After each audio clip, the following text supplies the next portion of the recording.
சோப்பை தொடுறதுக்கு சில பேர் சொல்லுவாங்க, சோப்பை தொடுறதுக்கு தகுதி இல்லை பிரதர், என் கை அழுக்கா இருக்கு. முட்டாள், கையில உள்ள அழுக்க தொடுறது தானே சோப்பு.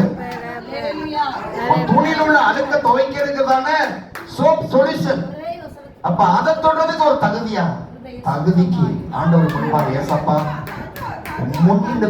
நிற்க நான் தகுதியற்றவனா இருக்கிறேன், என்ன கழுவும் இயேசுவே, என்னை தகுதிப்படுத்தும் ஒரு வார்த்தை சொல்லிட்டா போது இம்மீடியட்லி இட் இஸ் டன். சிலுவையிலே அவர் எனக்காக மரித்தார். அவருடைய ரத்தம் என்னுடைய எல்லா பாவங்களையும் கழுவி என்னை பரிசுத்தமாக்கி விட்டது. இயேசு கிறிஸ்துவின் ரத்தம் சகல பாவங்களையும் கழுவி என்னை சுத்தி இருக்கிறது என்று சொல்லி 1 யோவான் 1:7 எழுதியிருக்கிறபடி அதை நாம வாயால சொல்லி என்னுடைய பாவங்கள் எல்லாம் கழுவப்பட்டு விட்டன. என்னுடைய பாவங்கள் ரத்தாம்பர சோப்பா இருந்தாலும் அதை வெண்பனியிலும் வெண்மையாய் மாற்றுகிற தேவன் நம்முடைய தேவன்.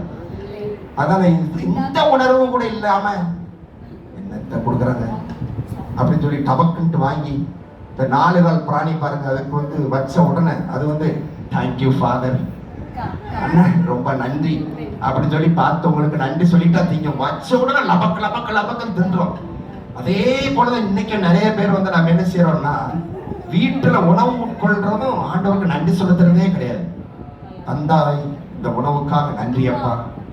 அதனாலதான் ஒரு முன்னாடி நம்மெல்லாம் இருந்த ஒரு சபையில சொல்லுவாங்க, ஆண்டவரே அனைத்துடனே இறைவா உம்மை போற்றுகிறோம், ஏனெனில் உம்முடைய அருப்பருக்கிலிருந்து உம்முடைய அப்பத்தை பெற்றுக்கொண்டோம், வானத்தின் பழங்கள் இதுவும் பூமியின் விளைச்சலுமான இந்த அப்பத்தை நமக்கு ஒப்பு கொடுக்கிறோம், இது வாழ்வழிக்கும் அப்பமாக மாறும்.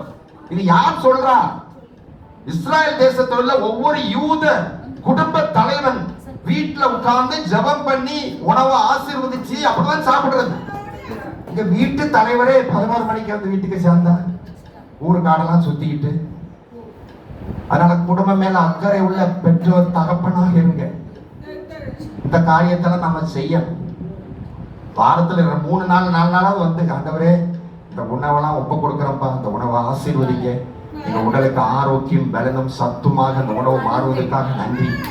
உங்களுக்கு நீங்க ஜெலுசல் குடிக்க வேண்டிய தேவை வராது, என்சைம் மாத்திரை போட வேண்டிய தேவை வராது, வேற இஞ்சி அரைச்சி குடிக்கணும்ட்டு அவசியம் வராது, ஓம பொடி குடிக்க வேண்டிய அவசியமே வராது. இதெல்லாம் செய்யாதனாலதான் இதெல்லாம் நம்ம செஞ்சிட்டு இருக்கோம். அதனால ஜெபம் பண்ணி ஆண்டவரே இந்த உணவை ஆசீர்வதிங்க, எல்லாவற்றின் மேல நம்முடைய ஆளுகை இருப்பதாக. Thank you Lord for the food that you have given to my family. உங்களுடைய அற்பருக்கிலிருந்து நாங்க பெற்றுட்டு இருக்கோம். எத்தனை பேர் உணவில்லாம இருக்காங்க, எத்தனை பேர் தாய் தகப்பன் இல்லாமல் உட்கொள்ளக்கூடாது. கையில கொடுத்த உடனே அப்படியே வாங்கி வச்சுக்கிட்டு வேற எங்கேயா செஞ்சுக்கிட்டு வேற எப்ப முடிப்பாரியா?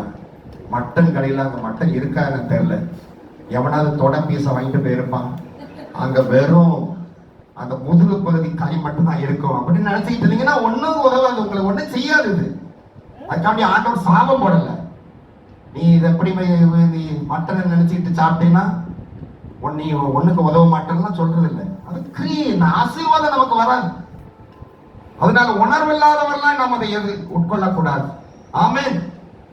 அபாத்திரமாய் உட்கொள்கிறவன் சரீரத்தை ரத்தத்தை குடித்து குற்றமுள்ளவனா இருப்பான். அதனால இங்க அமர்ந்திருக்கிற அருமையான தேவ பிள்ளைகளே, ஆன்லைன் மூலமாக பார்த்து கொண்டிருக்கிற நீங்க ஒருவேளை அப்பத்தையும் ரசத்தையும் கையில வச்சிருந்தீங்கன்னா உங்களை குற்றப்படுத்துறதுக்காக சொல்லல.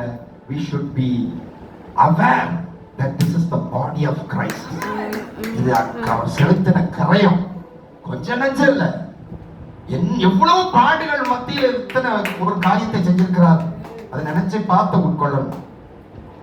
லூக்கா 22ஆம் அதிகாரம் 26ஆம் வசனத்துல பாத்தீங்கன்னா,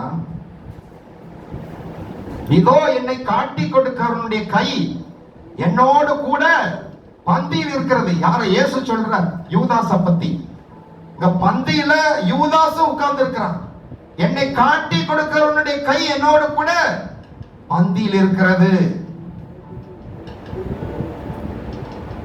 மத்தேயு 26ஆம் அதிகாரம் 24ஆம் வசனத்தை பாத்தீங்கன்னா, நிறைய சந்தர்ப்பத்தை ஆண்டவர் யாருக்கு கொடுக்கிறார் தெரியுமா? யூதாஸ்க்கு கொடுத்தார். இங்க பாருங்க, மனுஷகுமாரன் தன்னை குறித்து எழுதியிருக்கிறபடியே போகிறார். ஆயினும் எந்த மனுஷனால் மனுஷகுமாரன் காட்டி கொடுக்கப்படுகிறாரோ அந்த